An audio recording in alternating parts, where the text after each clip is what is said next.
yourself. Hi, my name is Harriet Inouye, and I am another advisor in aero and astroengineering. And then I believe we have a grad or one of our undergrad ambassadors with us. Anna, if you're here and can unmute yourself to introduce yourself. Hi, can everyone hear me? Yes. Hi, my name's Anna. I'm a senior in Aero, and I'm here to help with the presentation today. All right, so first off, to start, we have a short video from our department head. As a new head, I'm really humbled by this opportunity. What a great time in aerospace. It's a great time to lead this group of faculty, our outstanding students, and our staff, leverage our great reputation in industry, to have people come to Purdue, work on projects, look for partners to work on those projects. Outer space is really expanding right now. The ideas in commercial space, the ideas of exploring in our solar system and beyond. Having safe, efficient air transportation and making that sustainable is a big deal at the moment. The role that aerospace plays in defense and security is incredibly important.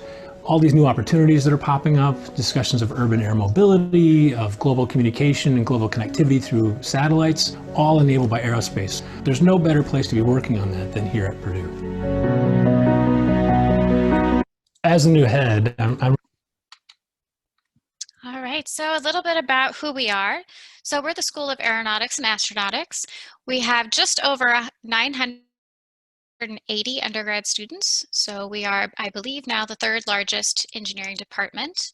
And we have around 600 graduates. Some of our rankings from US News and World Report, CNBC, here for 2020, and US News and World Report has put out some 2021 rankings already, so you can see those. Number 4 undergraduate program and number 6 graduate program. And then the two numbers on the bottom are for Purdue as a whole. So Purdue as a whole is called the cradle of astronauts. And so usually if we were in person, I would ask you guys to shout out how many astronauts we've had, but I'll just give you each a moment to think of a number. How many astronauts has Purdue produced? Number is 26. And of those, how many came from the AAE department? Some of you are commenting in the chat. Got some numbers there. 16. So you can see those listed here. Some of those names will be very familiar. So these 16 graduates came from AAE specifically. Of course, the one that everyone thinks of first off is Neil Armstrong, first man on the moon. He got his bachelor's degree in 1955. And of course, there's a room or a building named after him at Purdue. Some of you may know of Beth Moses. She became the first female commercial astronaut on February 22nd, 2019. She went up with Virgin Galactic and was able to have 5 minutes of anti-gravity time. And so that made her the first female commercial astronaut. She got both her bachelor's and her master's from AAE.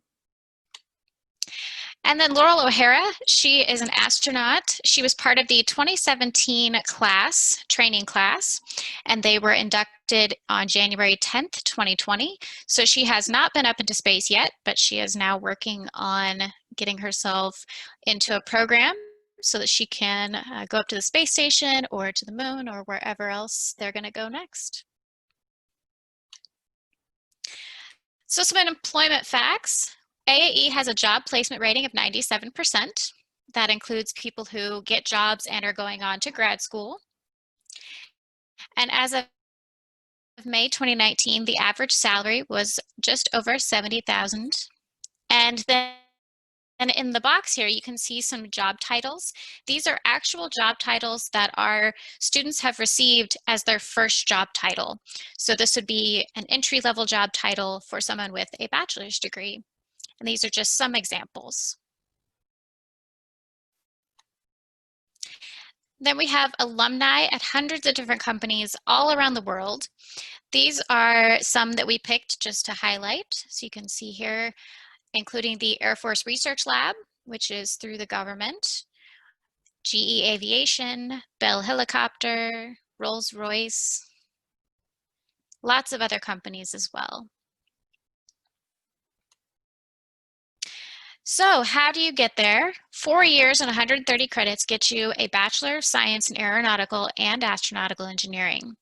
One thing that we do want to point out is your degree will be in both aeronautical and astronautical engineering. So you won't have to pick which one you'd like to specialize in. You get classes in both, and then your degree title has both of those in that title. So it qualifies you for jobs in those areas. And now I'm going to turn it over to Anna. She's going to talk about some of the classes that you'll take as a student. Thanks, Tyson. So within the Aero degree, a lot of the classes they're very varied in what they teach. So we get a really, really broad spectrum of knowledge, which is really cool. As Tyson mentioned, there's curriculum about aircraft and about spacecraft, so we get a really well-rounded education in all those things. We have dynamics and vibrations classes for both aircraft and spacecraft. Design, so many different design classes. Some of you might have already taken or might be taking ME200 thermodynamics. We have to take that. Aerodynamics and fluid mechanics are kind of the same, but they build on each other. A lot of control systems analysis courses are available. Those are really cool. That's my personal favorite area. Flight dynamics and control also is really important to learn. Rocket propulsion is like super cool. We're learning to be rocket scientists, literally. More design classes, and also orbit mechanics is also it's very complicated, but very interesting. So we have a lot of classes about that as well.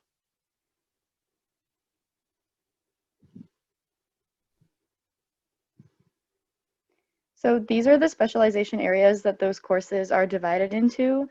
Aerodynamics has to do with the way that fluid flows over aerospace structures, mostly relevant to aircraft, relevant to some portions of the flight of spacecraft. Astrodynamics has to do with orbit mechanics and planning trajectories of vehicles through space.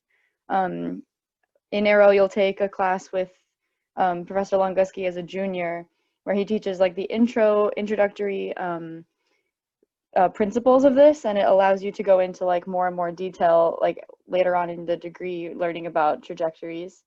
Propulsion is like rocket science pretty much. We just learn about like all the different ways to propel aircraft and spacecraft.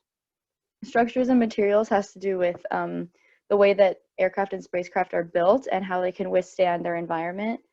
Autonomy and control has to do with making sure that our aircraft and spacecraft go where they're supposed to go and not where they're not supposed to go. It's a complicated science, a lot of math, but if you're a really big fan of different kinds of math, then it's really going to be up your alley. And then aerospace systems design just kind of puts it all together. So we have another short video that talks about one of our classes. It's AAE 418, which is called our Zero Gravity Flight Experiment. And the Launch Boxes project was started several years ago, but this semester they are revamping and reimagining how it can continue. What would happen if you put Jell-O in space? Does ice cream melt faster? Will bouncy balls still bounce in space? Will a snake slither in zero grav?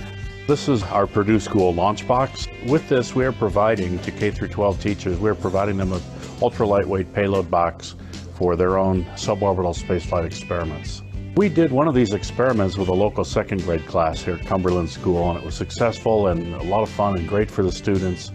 Simply providing a box like this removes a rather mundane speed bump from the teacher's paths. They don't have to focus on how do I build a custom box. They can focus on the science, they can focus on the education of their students and that whole process. I love how everything that we do has a child component in mind. Everything that we design has to be made by kids, and that we have to make everything that we do very simple. I think that it's really important to get kids excited about aerospace engineering from a young age. They're building something that they themselves are sending up into space, and it's their own idea. So we give these out, and hopefully we'll help inspire many students to pursue spaceflight. Other classes that we have in our department are called Design, Build, and Test courses, or Design, Build, Fly. And these are courses that can count towards your degree, count towards those 130 credits. And they have a variety of different projects that take place each year, each semester. This is an example from spring 2018.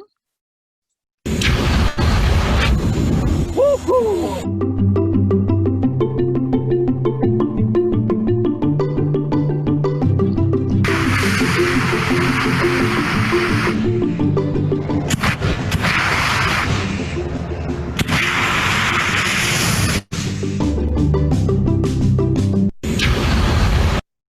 So an example of a way to get some hands-on experience and get to play with fire. We also have something called senior design. So this happens, of course, in your senior year. And there is a spacecraft version or an aircraft version. And each semester, there are slightly different projects. This was fall 2018. Their goal was to design a UAV capable of vertical takeoff and landing and transition to fixed wing horizontal flight.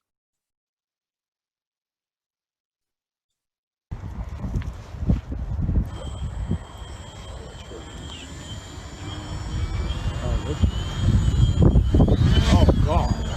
Hey! Oh, oh, oh.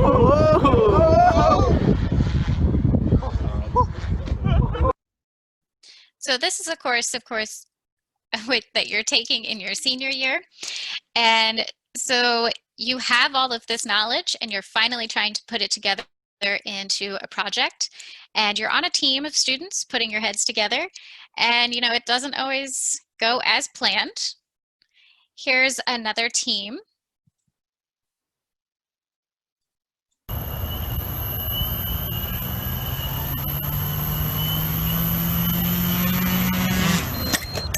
What? So this just illustrates that even that you might be a senior and still not know everything. And so we prepare you for the workforce, and then whichever company you get out into, they teach you what you need to take that to the next step. And then this is from spring 2019. So this one was a little bit of a kind of tongue-in-cheek funny project. So this was to calculate and model launching the bell tower into space using the Apollo launch guidance. So you can see there it's separated like the Apollo systems did. And so they actually had to calculate how much the bricks weighed, how much propulsion it would need, the thrust and everything there. So very interesting project.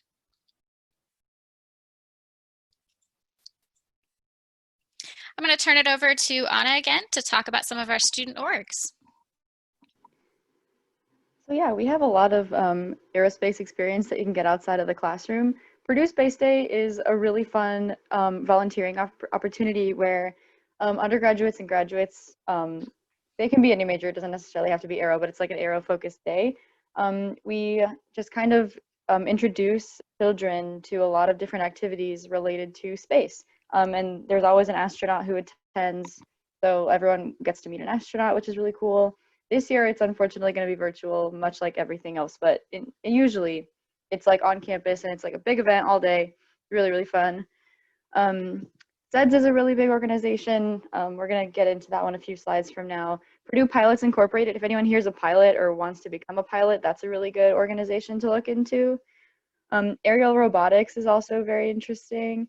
And then the Student Advisory Council is also very involved in things like administrative things and networking opportunities and like bringing alumni and other influential people to come and speak. Next slide, please. Women in Aerospace is a relatively new organization, but a really wonderful one. They host the Amelia Earhart Aerospace Summit every year, where we have a lot of different alumni and professionals come and speak about their experience in the workforce. It's a really great networking opportunity and just a really fun event overall where we learn a lot. Next slide, please. AIAA hosts a lot of really informative talks and also has a lot of design projects. For instance, when I was a freshman, I was on their high altitude balloon team, which was a really cool experience that I never thought that I would have coming into college. But yeah, they host a lot of different people from different companies, so be on the lookout for emails from them. Next slide, please. The Society of Automotive Engineers, there's a lot of different teams related to Formula SAE. Yeah, I don't know as much about this one, but if you look up the Society of Automotive Engineers or Purdue Formula, there's a lot of different opportunities, both for, like, I happen to be a huge motor racing fan, even as an aerospace engineer. There's a lot of different opportunities that people can get into to learn and get hands-on experience. Next slide. So SEDS has become Purdue Space Program, and they have a really elaborate rocketry team. They've done hybrid rockets before, solid rockets, and liquid. So this is a video of one of their static fire tests from a couple years ago. They are a very big organization, and they do mostly rockets, but they make a lot of use of Ducro Labs, so that's a really cool organization to join. Next slide. So study abroad is still very much a possibility with an AAE degree. The countries listed here are where we have schools that we as a department, as an AAE department, have agreements with so that you can take classes that are aero or astro related. But of course, you can go to other countries and take gen eds or math classes or whatever else you need. And then of course you can go for a semester, you can go for a summer, a Maymester, spring break, those sorts of things. Of course, right now things are a little bit on hold, but we do want to let you know that these are options in our major in the future. There's also opportunities for undergraduate research. And so this is one of our students working out at Zucro Labs on propulsion projects. And then we also have some students working at a lab on a small satellite. And the way to get involved in undergrad research is to talk with professors. So when professors are teaching your class, get to know them and ask them, you know, I'm interested in your research. How can I get involved? Do you have space in your lab? Are you doing any projects? And then you can get involved in undergrad research that can also be done for credit or just for the experience, whichever you would prefer. So lots of opportunities there. And if you are in AAE, you don't have to do research with an AAE professor. So we do have a lot of cross-disciplinary research going on. So you can always join a research team in another department if you'd like.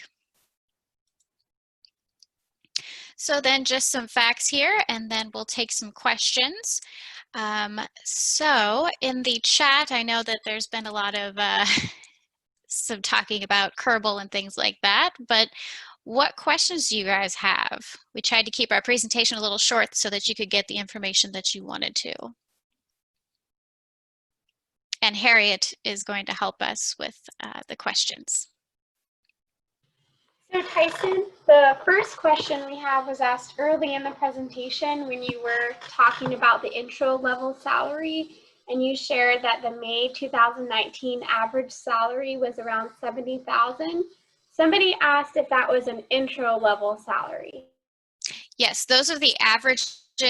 So they took the May 2019 graduates and they send them a survey and they say, what's your salary?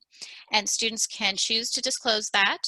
And so of all the answers that we got, 70,000 was the average. So there were some below that and there were some very high above that as well. And yes, it is your starting salary. So then that would presumably go up as you increase or, you know, gain more knowledge. Our next question, somebody asked, can you graduate earlier than 4 years if you're an AAE student? Well, I saw that one and I think Evan had a pretty good answer there, not healthily. Now, that said, we do have some students that maybe will be able to graduate a semester early. That usually happens when they come in with the right combination of AP credit or transfer credit.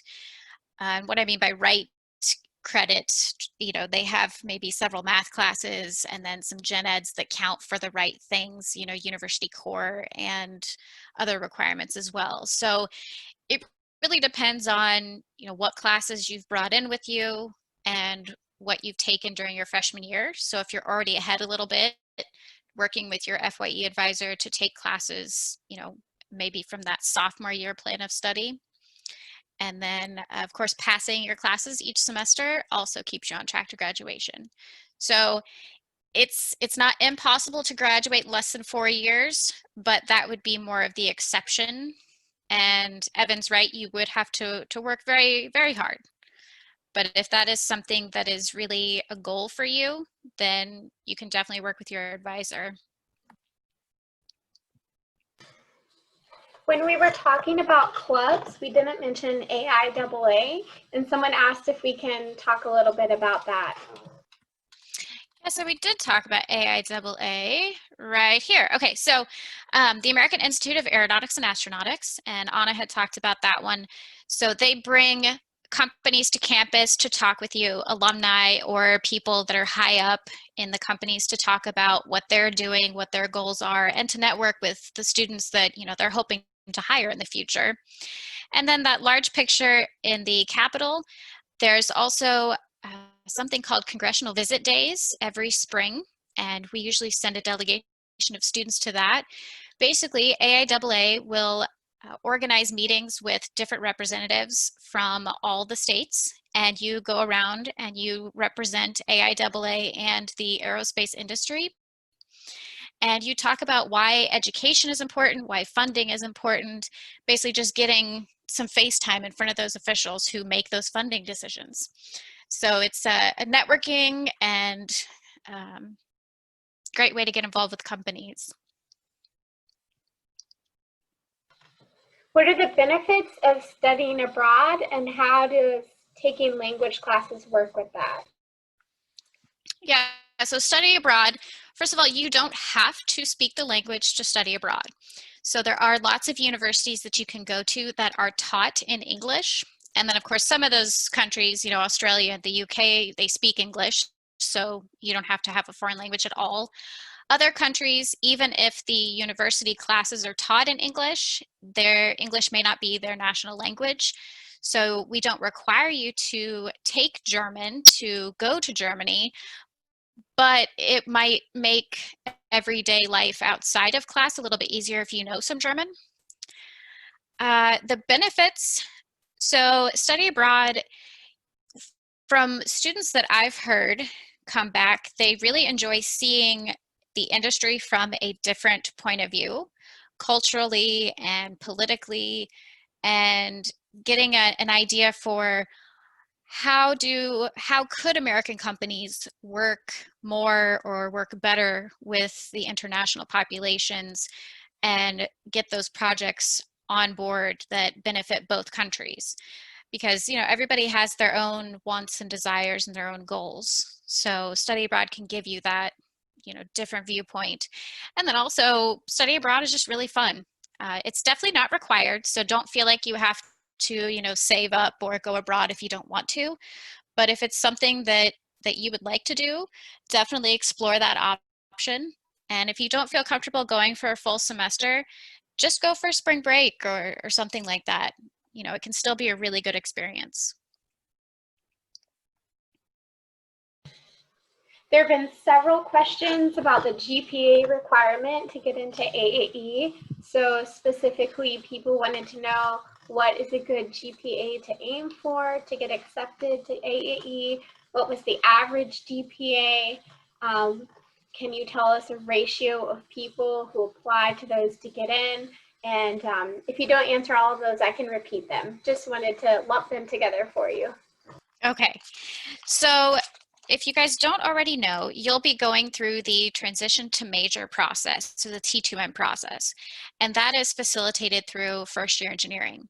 So if you have questions about the T2M process, definitely work with your FYE advisor to learn about that process. Then AAE honors the College of Engineering's guaranteed first choice acceptance policy. And if you don't know what that guaranteed first choice acceptance policy is, I would highly recommend that you email your advisor, set up an appointment, and talk with them about what that means. And then if you do not qualify for the guaranteed first choice acceptance, then you are individually and holistically reviewed and considered for admission into AAE. But because the current AAE enrollment is high, admission is highly competitive. So trying to keep that GPA up, trying to get really good grades and take classes that show you have the capacity to be successful in AAE is really important. Thank you, Tyson. And I know the answer, but can you share, do we have any numbers or stats we can release about how many students we accept or what ratio of people get accepted? Yeah, so it's so different every semester because it depends on the class coming in and what their grades are and which programs just tend to be the most popular that semester. So we don't keep track of that. We don't publish any of that. It doesn't factor into our decisions.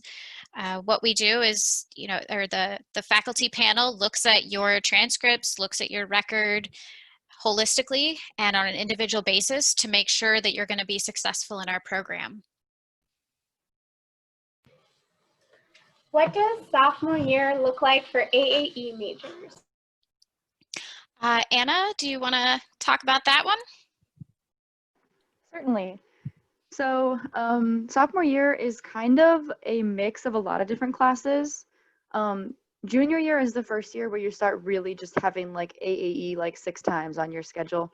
But in sophomore year, you take things like thermodynamics, which is an ME class. You take within Aero, you take 203, which is the first class in like dynamics pretty much. It's like a physics course. You take 204, which is a introductory structures class. You might take your first intro to aerospace design class, which is Aero 251. Some of you might already be in this class, but you might take CGT, which is a class in CAD modeling.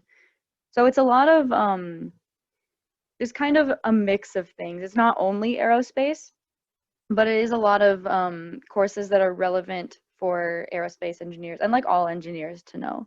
And then in junior year is when you start taking pretty much entirely AAE classes.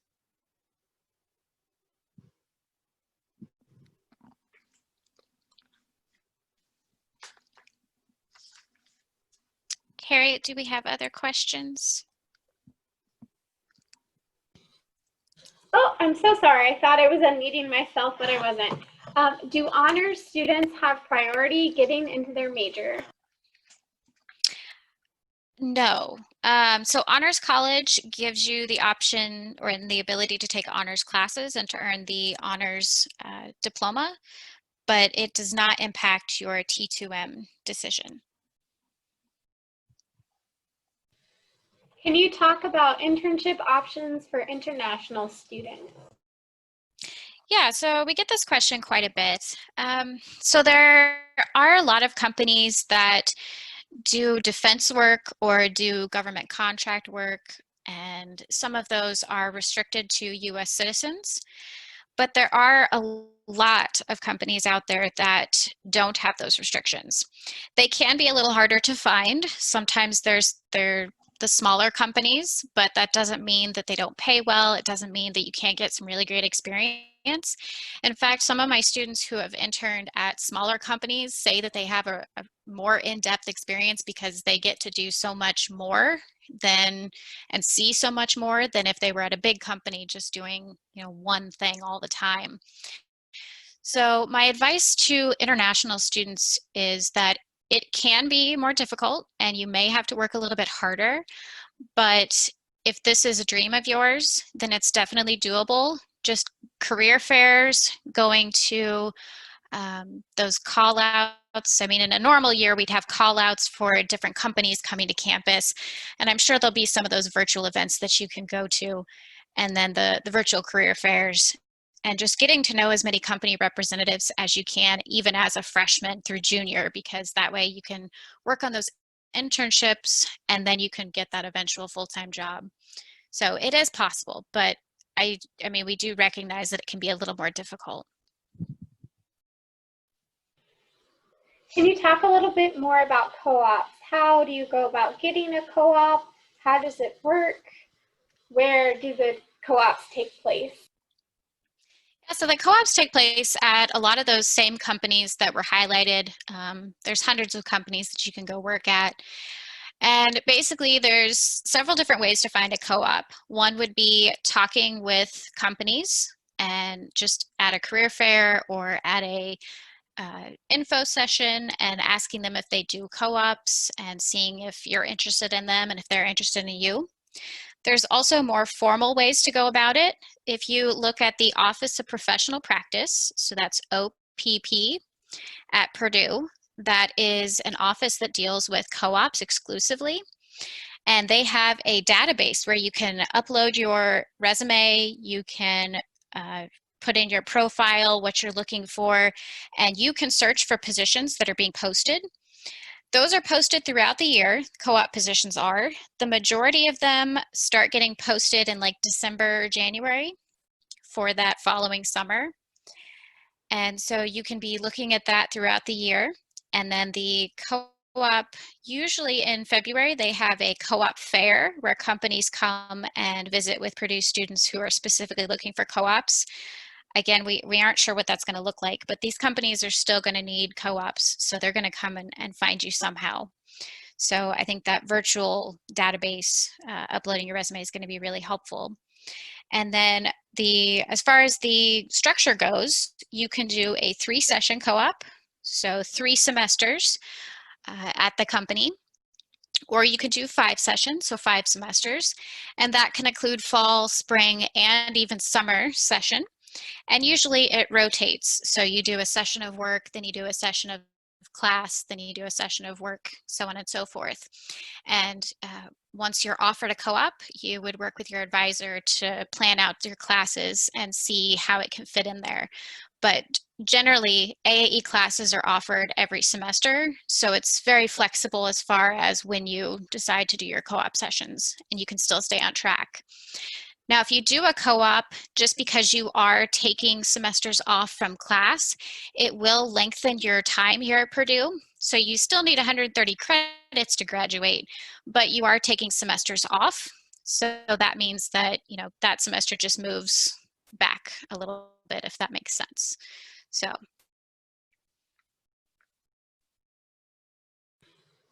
For students who are remote, is there a way the students can interact with Zucro Labs or any other resource? I don't know if Zucro is going to do anything virtual. I can definitely ask about that. They do have their website and they have social media, so you can keep track of what's going on if they do offer virtual events. But I'll ask specifically, and then I'll let your TAs know. But I guess in a normal year, we do have students that do research out at Zucro, even as freshmen. So if you're on campus and you're interested in getting involved, you can look at the Zucro Labs website and you can see which professors do research out there. And if you're virtual, you can still talk with those professors and start building up a relationship so that when you come back to campus, you could start doing research with them. And then a lot of the clubs do, especially the propulsion-based clubs, do go out to Zucro to do their test runs. And for those of you that don't know, Zucro Labs is out by the airport, the Purdue airport. So it's on Purdue property, but it's, a ways off campus because, they're exploding things. So you can get there by bus, but it's a little bit harder. So just keep that in mind if you're looking to do some research out there.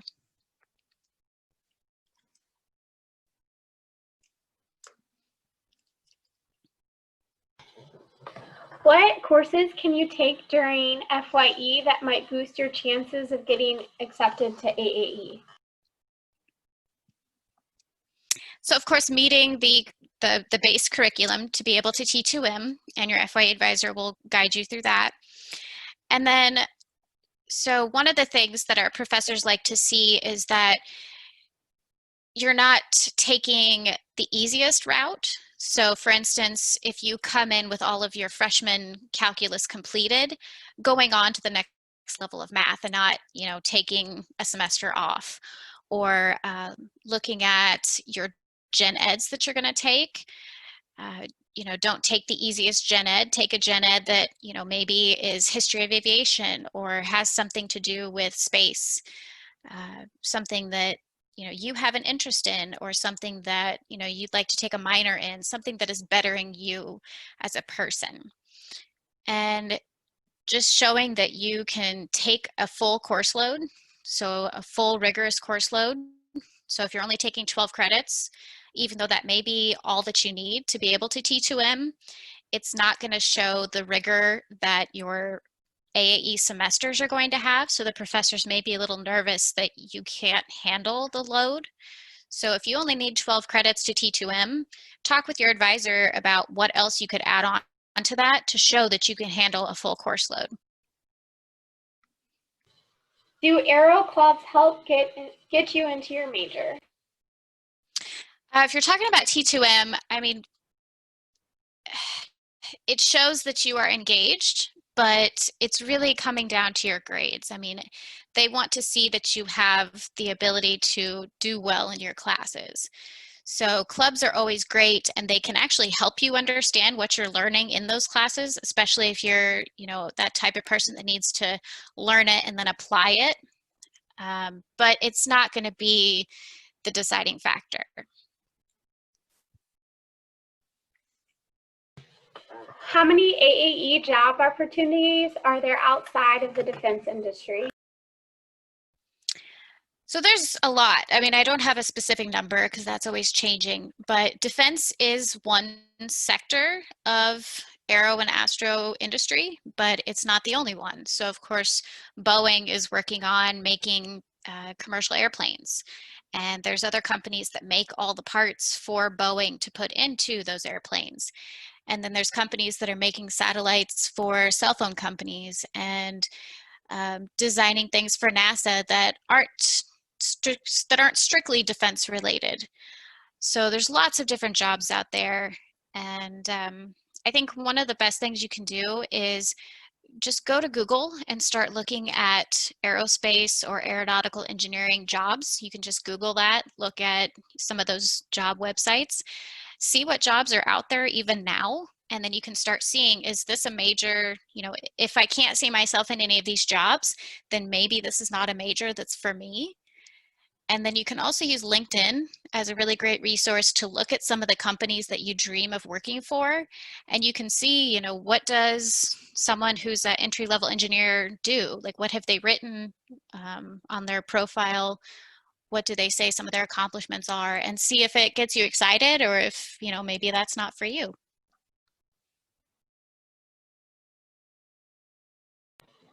Does AAE allow you to get jobs outside of Indiana? Oh, absolutely. So most of our jobs are outside Indiana, I would say. There are companies here in Indiana, and some of our students do decide to stay if they came from here. But I mean, NASA, Boeing, SpaceX, Virgin Galactic, I mean, they're not in Indiana. A lot of the government jobs are in DC or the surrounding area. So absolutely, you are, and then there's international jobs as well. So you're definitely not tied down to Indiana.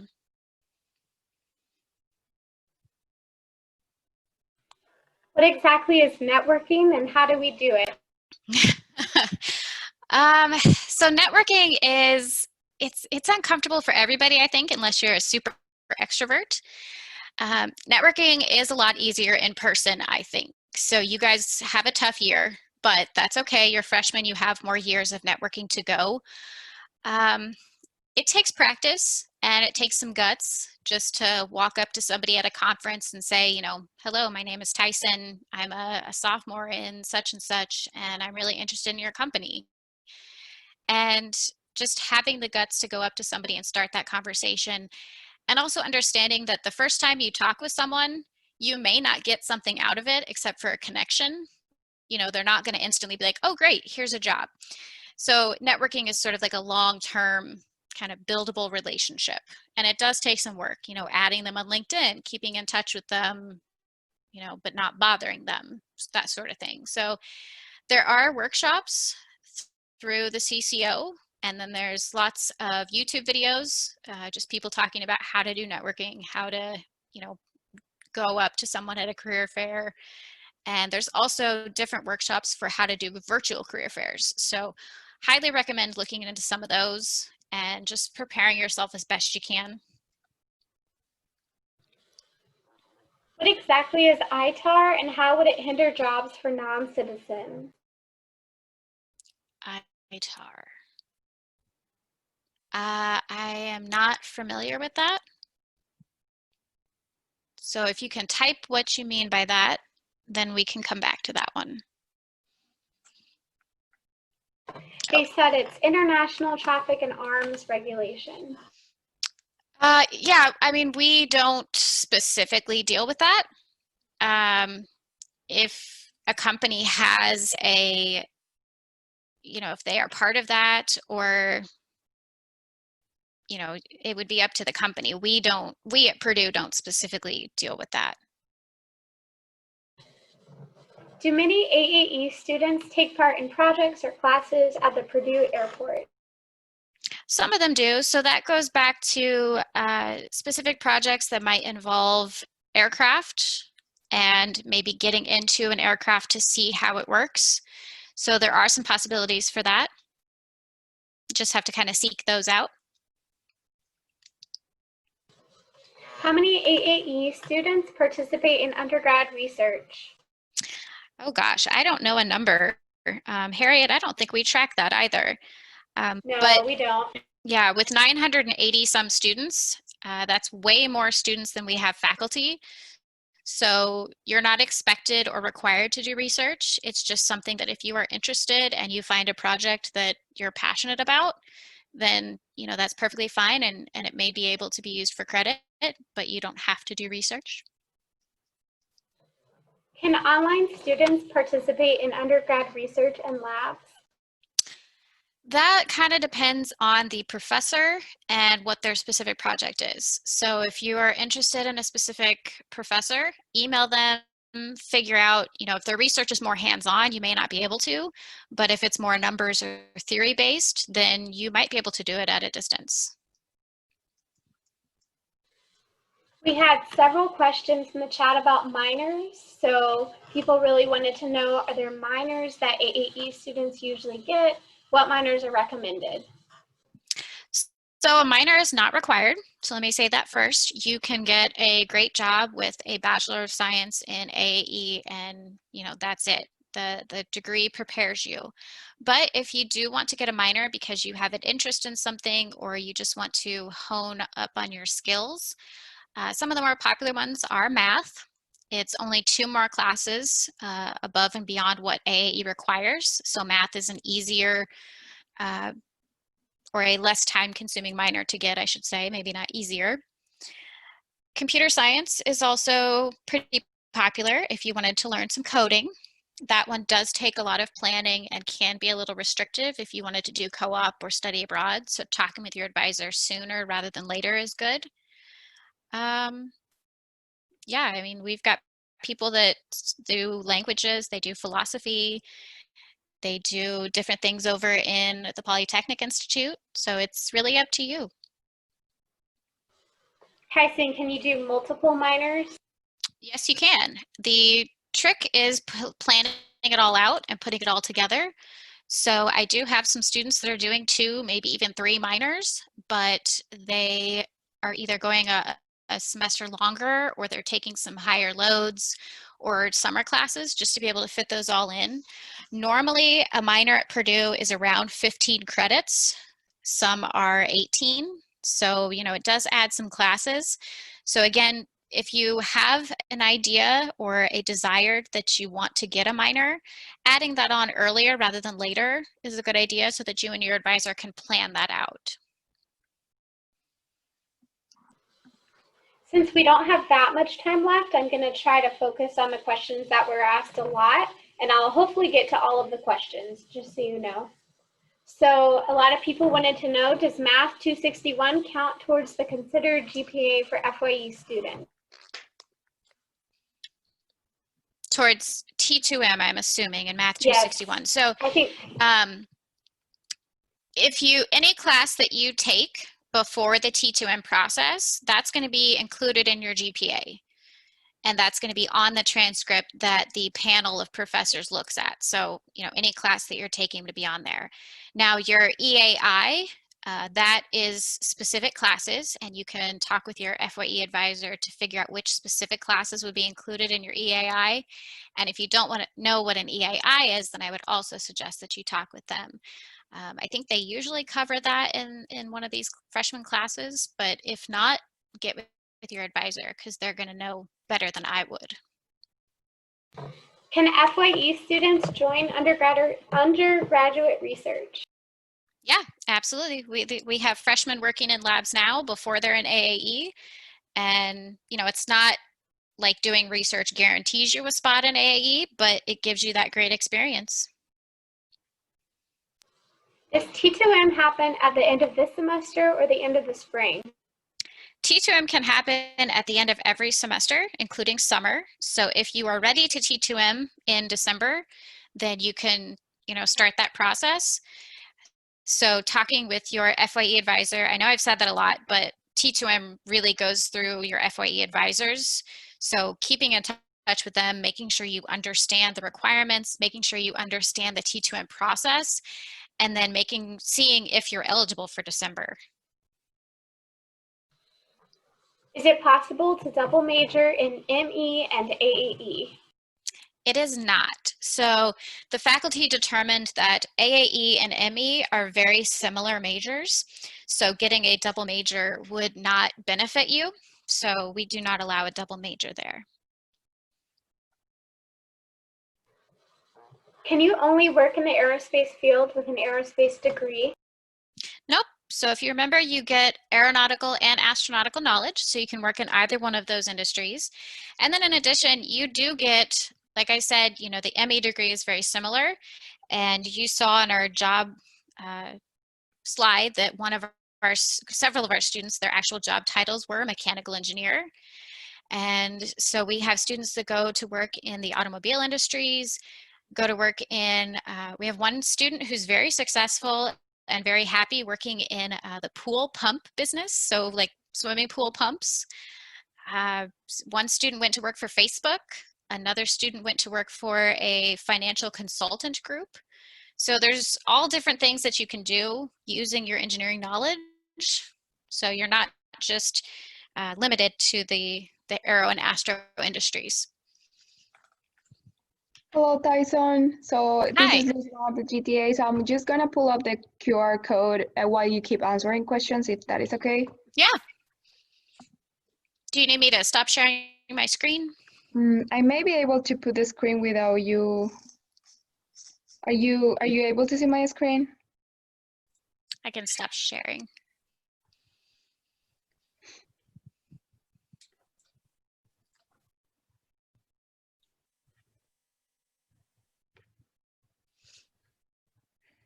Let me see. So these are the instructions, guys. So I'm sure you already know how to follow them. So I'm gonna put the QR code right now. If you are not able to use it, please put your name and your full name and email on the chat. So I did want to say, I did see someone make a comment earlier, kind of a tongue-in-cheek comment about Kerbal Space Program. And it's funny that you guys should mention that because we had a company come visit last year that did a presentation about a new project they were working on, a new vehicle. And they actually built and designed it in Kerbal to see how it would fly. So that was, and they used some of those pictures in their presentation, so.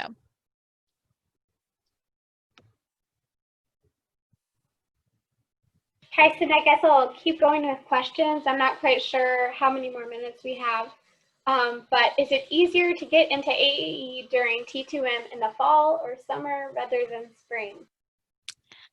I don't know that there's an easier time because in May, you know, we usually take a larger group just because more people have graduated and more people are applying. So I think talking with your FYE advisor to come up with a good strategy for your specific situation, because if you're ready to T2M in December, you can talk with them about the plus and minuses of waiting until May versus just going ahead in December. So I would talk with them because they know your specific transcript and I don't. And I hate to talk in generalizations and then, give somebody the wrong information. Can you specialize in an aero and astro field as a different engineering discipline, like ECE, for example? I am not entirely sure what other specializations are out there, but I believe we're the only ones, that do a bachelor's in it. There might be other departments that have classes in it, but I don't know of any other specializations.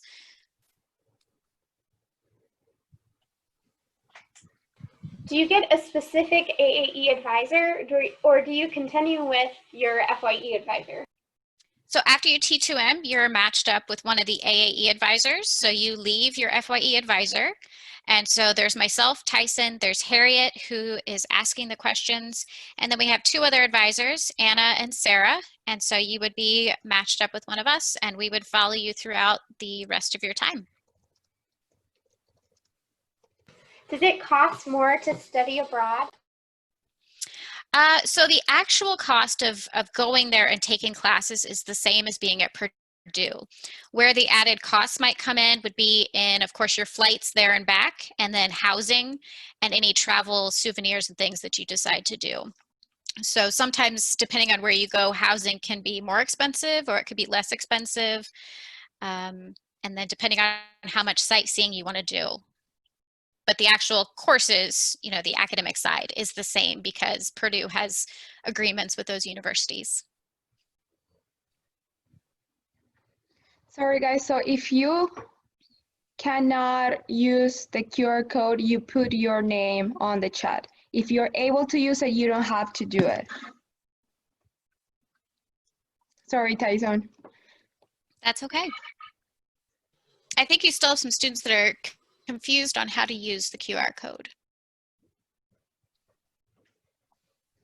So if you have an iPhone, you just have to open the camera and just try to kind of put the phone on over the QR code, and you will be able to go to the online page. If you have an Android, then you will have to download an app for that reads QR codes. For the specialization areas, is there one that seems to be most promising for the future? So they are divided by, not necessarily by specific jobs or industries or companies. It's more of, these are the areas that our professors feel are more easily distinguishable from each other. And just because you specialize in something doesn't mean that that's the only area that you can get a job in. So the specialization is not listed on your transcript. It's not on your diploma. It's just something that you know as yourself, that I really like structures, so I'm going to specialize in structures and take more structures classes than my friend who's interested in propulsion. But when I graduate, I could still get a job in propulsion and my friend could still get a job in structures. It doesn't limit you. So the specialization should be something that, you're really excited to take those classes, and it's not going to limit your jobs later on. As far as the industry, we're 4-ish years out from when you guys graduate, so it's really hard to tell. What are the disadvantages of extending time to graduation with co-ops, minors, certificates, etc.? So, you're losing out on that semester or that year of pay, but you are gaining experiences that you may not be able to get in your future life. When else can you take a semester and just go to a different country? And then you may not be able to take classes or, do further studies when you're doing a full-time job. So it's one of those things that you have to decide what's best for you. Some of my students decide, I'm ready to graduate. I'm going to graduate early, go out into the job force and start making money. Other students say, I really want the full 4-year experience because I want to take as many classes as I can, and I want as many experiences as possible. So that's a personal decision.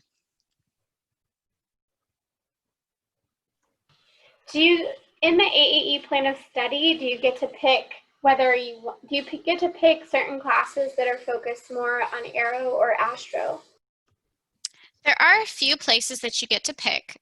So one of those would be that senior design project where you get to pick either a design of spacecraft or design of aircraft.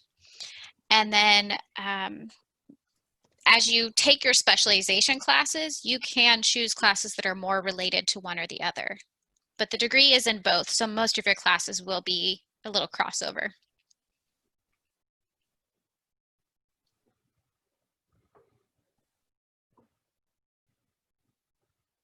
The students are saying the meeting was technically over at 6:20, but I mean, if there's still more questions, it's up to you.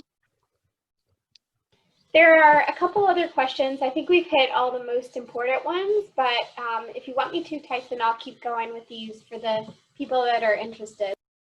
I do see there's one about BSMS, and that's something we haven't touched on yet. We do have a 4+1 BSMS program. And what that means is during your junior year, you would make a decision whether you'd like to possibly go on for a master's, and then you could apply for the BSMS program. And then during your senior year, when you're taking your specialization classes, you can opt to take 500 levels, so graduate level courses, and those would count for the bachelor's and the master's. So normally, if you use a class for your bachelor's, then it can't be used for your master's, but this program allows you to use it for both. And so it's a little bit of double counting. And so you can basically finish 1 year of your master's during your senior year of your bachelor's degree, and then finish up the rest of your master's in just 1 more year instead of 2 additional years. So it graduates you with your master's a year early. And by applying to that program, if you decide to do it and then you decide later, I don't want to get a master's, you can also just drop out and go into the job market. It's not tying you into the program at all. So it's just an option that we have. Does the BSMS program cost more money? No, so as long as you are working on your bachelor's degree, you are coded as a bachelor's student. And then during that last year when you're a master's student, then the funding level does change. And I'm not sure if it's more or less, but that would be something you could check out on the Bursar website. Can you do this BSMS program and also do a co-op? Yes, absolutely. So we have students that are doing co-ops, internships, study abroad. They're doing certificates and minors, and they're doing the BSMS program.